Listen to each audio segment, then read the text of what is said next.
John Cena's public image is almost spotless. Charity work, professionalism, loyalty to WWE, and a smile that could sell breakfast cereal.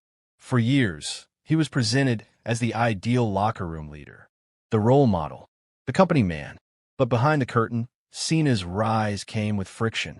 Not because he was evil, not because he was lazy, but because when one person becomes the guy for a decade, everyone else has to orbit around them. And not everyone enjoyed living in that gravity. This isn't a hit piece, and it's not about John Cena being the devil narrative. This is about power dynamics, favoritism, and what happens when one wrestler's voice carries more weight than everyone else's combined. Early in his career, Cena wasn't part of the cool crowd. While others stretched near the ring or talked shop, he sat alone in the stands for hours. This was when I was writing my own raps. Nobody can write that stuff, because at the time it was an art form that wasn't showcased on the program. Yeah. And the writers weren't versed in that art form. So it was on my shoulders to sink or swim. And I would spend hours in the bleachers just writing punchlines and writing punchlines. And I became ostracized and hated by my coworkers because they thought I didn't care about the business, because I wasn't around the ring with my shoulders on the canvas going, okay, who's in the ring? I'm around the product. Little did they know that I was investing everything I had into trying to develop a connection with the audience, which I believe is the most. To veterans, that didn't look like dedication. It looked like detachment. Wrestling has always been a locker room culture built on visibility. You learn by watching. You earn respect by being present. Cena broke that unspoken rule, not out of disrespect, but because he was creating something new. The irony is that the very habit that made him successful also made him unpopular. Before Cena was powerful, he was isolated, and resentment started early. In wrestling, mistakes happen constantly. Moves go wrong. People get hurt. Usually those incidents lead to apologies, and eventually things cool down. But once Cena became the centerpiece of WWE, conflict stopped being equal. When things went wrong in matches involving him, consequences didn't land evenly. Wrestlers who already had fragile standing found themselves suddenly labeled unsafe, untrustworthy, or expendable. That doesn't mean Cena personally fired anyone. It means that when someone at his level raises concerns, management listens harder. In an industry where perception is everything, that alone can end momentum. For some wrestlers, one bad interaction was all it took for opportunity to quietly disappear. The Nexus collapse is often reduced to a single finish. One decision, one win that should have been a loss.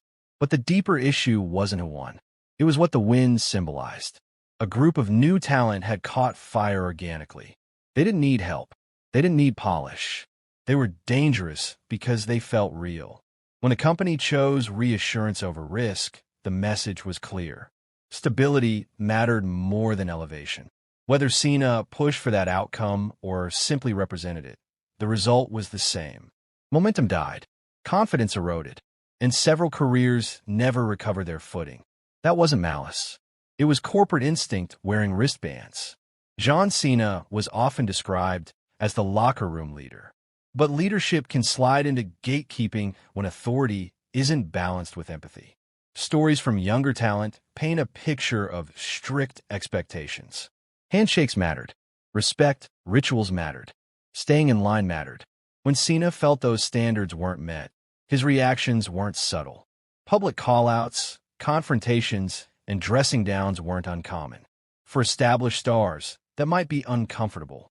For newcomers, it could be terrifying. In a system where one person represents management's trust, being on their bad side feels permanent. Some disputes weren't about safety or storytelling. They were about branding, catchphrases, finishers, presentation, moves that looked too similar, words that sounded too familiar, accessories that stood out a little too much. In isolation, these moments sound ridiculous. But in WWE, where intellectual property is sacred and hierarchy is rigid, small things become big problems fast. When the top star takes issue with your presentation, even jokingly, it doesn't stay a joke for long. Not every broken relationship started with hostility. Alex Riley, when Alex was with Miz and doing his thing, Cena wanted him to come on the bus, dude. Cena's got his own bus. He goes to every show. And, you know, Kylie was getting initiated. And he was just, there was so much drinking. Like, Kevin just couldn't hang, dude. He was like, I can't even perform, bro. Like, I'm on my deathbed, bro. He's like, one night we're walking out and Kylie's there and Cena's like, Riley, let's go. I say Kylie because his name's Kevin Kylie, guys. You guys know him as Alex Riley, but I know him as Kylie. So he's like, Riley, let's go. And Kevin's just like, dude, I'm gonna ride with so-and-so. And I was like, no, you're going with me. He's like, John, I can't, man. I promised so-and-so I'd drive for him. He's like, no, get on the bus right now. And Riley's like, I just need a break, dude. And Cena looks at him like that. And that was the end of Riley, dude. After that, he was buried. Like, he lost everything from that day forward.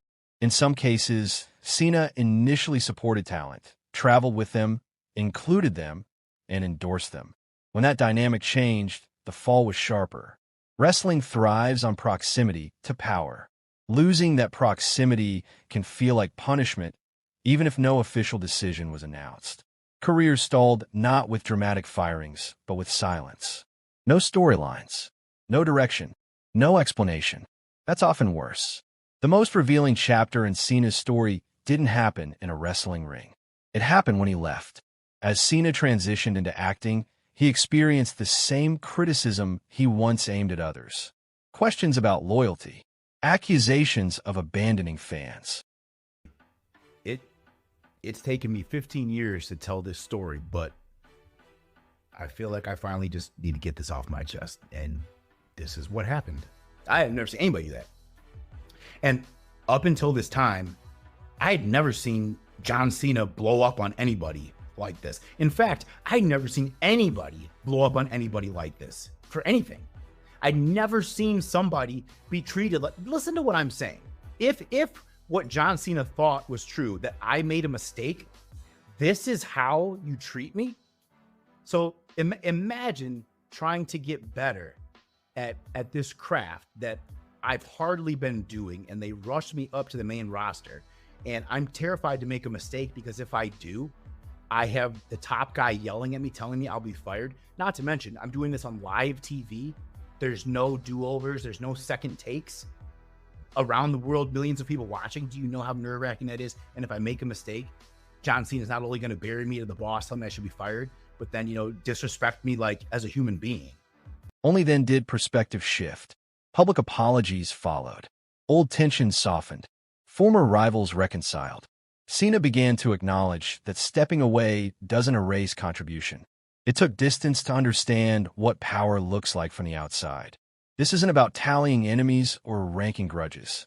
Some wrestlers moved on peacefully. Others openly forgave. A few still sound bitter, and that bitterness may not be entirely fair. But when similar stories emerge again and again from different people across different years, a pattern forms. Not of cruelty, of imbalance. John Cena wasn't obligated to sacrifice his spot. He wasn't required to elevate everyone. But being the face of the company for over a decade meant his choices echoed louder than he probably realized at the time. John Cena's legacy is secure. Championships, moments, charity work, global fame. And he represents a closed door. A reminder that talent alone isn't always enough when politics, perception, and power intersect. Both things can be true at the same time. And that complexity is far more interesting than pretending everyone either loved or hated him.